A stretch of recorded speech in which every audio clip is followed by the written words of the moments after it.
So when mystics speak about experiences at different realities, we see contradictions in them. We see everything is predetermined. Okay, then what are you asking us to do meditation for? If everything is already determined, what are we doing here? And if everything is predetermined, why are you punishing me for good and bad? It's already there. So we are mixing up events of different levels of consciousness, and by mixing up, they become contradictions. But if you stay at one level, they all make sense.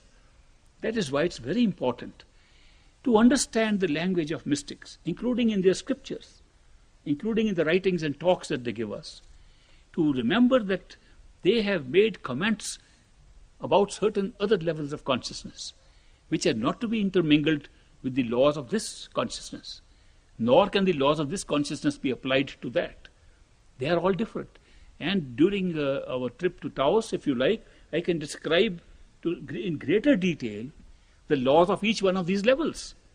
So you know what the distinction is.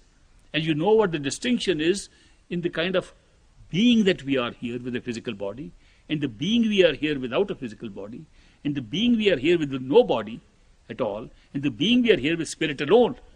What will be our shape, nature? What can we do? If you like, remember these questions and don't forget to ask me. I'll answer these questions for you so that you have an idea that these are all different levels of experiences. Don't mix them up. Then they're contradictions.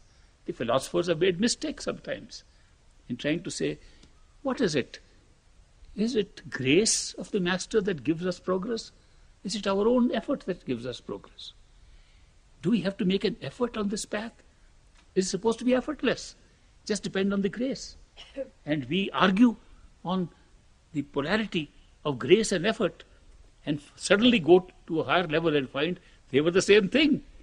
Without grace, you could never make effort. Without seeming effort, you could never get the grace. It was never two things, but here they looked like two things. I'm giving you an example. So this duality that exists here disappears at a certain level. And this is all within us. This is nothing outside of us. All that I talk to you about is all within us.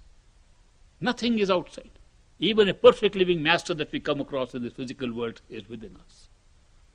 And how do we find it? Go within.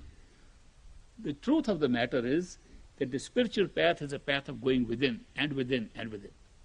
The further you go closer to your real self, the more spiritual experiences you have, the higher awareness you get. Ultimately, you get a full awareness of your true self.